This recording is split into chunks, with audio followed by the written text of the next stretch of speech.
اسی طرح میرے اوپر ہاتھ ہو، تو وہ ہاتھ جو ہے وہ نظر نہیں آتا۔ وہ اسٹیبلشمنٹ والے بھی کانوں کو ہاتھ لگاتے ہیں کہ ایسے شخص کے اوپر ہاتھ رکھنے سے جو ہے وہ ہم باز آئیں، کیونکہ وہ ماضی کی غلطیاں دہرانے سے وہ صاحب جو ہیں وہ باز نہیں آ رہے۔ اور آج اس کا ایک نمونہ ہم نے جو ہے وہ دیکھا کہ جو سابق اسپیکر ارشد قیصر، انہوں نے قومی اسمبلی کے باہر کھڑے ہو کر پارلیمنٹ کے اندر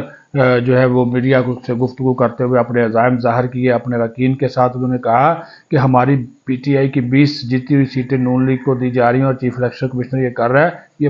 یہ منشی سے بھی بدتر ہے۔ منشی تو پھر قابل احترام لفظ ہے، اس سے بدتر ہے، اور اگر ایسا کیا گیا تو پھر ہم مزاحمت کی سیاست کریں گے، اور پھر انہوں نے جو کرنا ہے کر لیں۔ یہ انہوں نے دھمکیاں دی واضح طور پر حکومت کو، بھی اداروں کو، جو انہوں نے پھر کرنا ہے کہ کر لیں۔ انہوں نے کہا کہ یہ جو ہے وہ اس کو کینیڈا میں سفیر بھی لگایا جا رہا ہے چیف الیکشن کمشنر کو اس کی خدمت کے بدلے، اور اگر انہوں نے کہا جی اس قسم کی حرکات کی گئی، ہم سے سیٹیں واپس لی گئیں تو ہم جو ہے وہ مزاحمت کی سیاست کریں گے، ہمیں پکڑ بھی لیا گیا تو ایک بھی بندہ رہے گا تو وہ بھی جو جد و جہد کرے گا۔ بلکہ انہوں نے یہ الفاظ استعمال کیے کہ یہ ان کے باپ کا ملک نہیں ہے۔ یہ ارشد قیصر کے الفاظ تھے، یہ ان کے باپ کا ملک نہیں ہے، یہ ملک آئین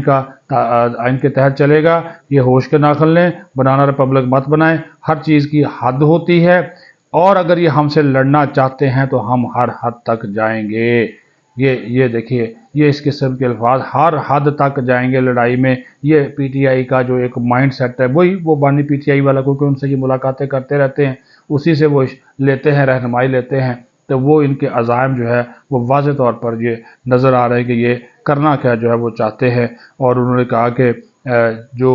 یہ سچویشن ہے تو ایسی سچویشن میں ہم جو ہے وہ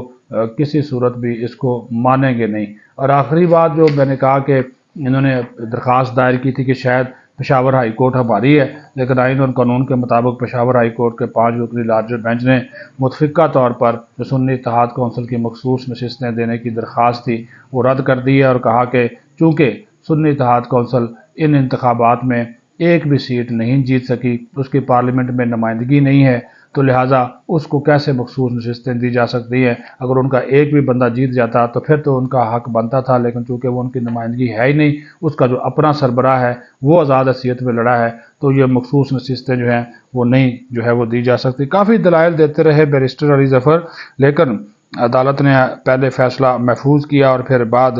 جو ہے وہ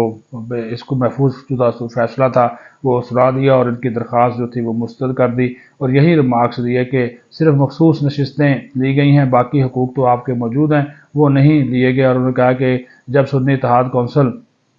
کا وجود ہی نہیں تھا، وہ پارٹی نے الیکشن میں حصہ نہیں لیا، اس پارٹی نے ایک بھی سیٹ نہیں جیتی، تو پھر اس کو کیسے جو ہے وہ پارلیمانی پارٹی مان لیا جائے؟ تو اس کے اوپر جو تھا کہ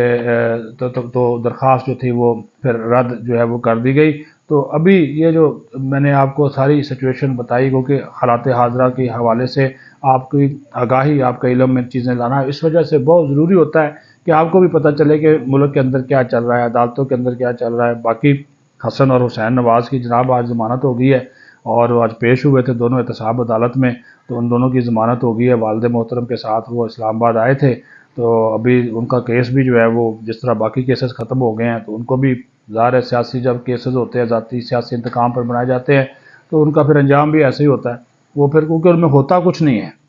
کہ جب وہ عدالتوں کے پاس تو جب شواہد نہیں ہوں گے، ثبوت نہیں ہوں گے، تو ان کو وہ پھر ضمانت جو ہے وہ دونوں کی جو ہے وہ منظور کر لی گئی، اور آنے والے دنوں میں جن کیسز میں یہ نامزد ہیں اس میں بھی ان کی ضمانتیں اب آج ہوئی ہیں، تو کل یہ رہا بھی ہو جائیں گے، کیونکہ ان کے خلاف کوئی واضح اور ٹھوس جو شواہد ہیں وہ موجود نہیں ہیں۔ اپنا خیال رکھیں۔ پاکستان زندہ باد۔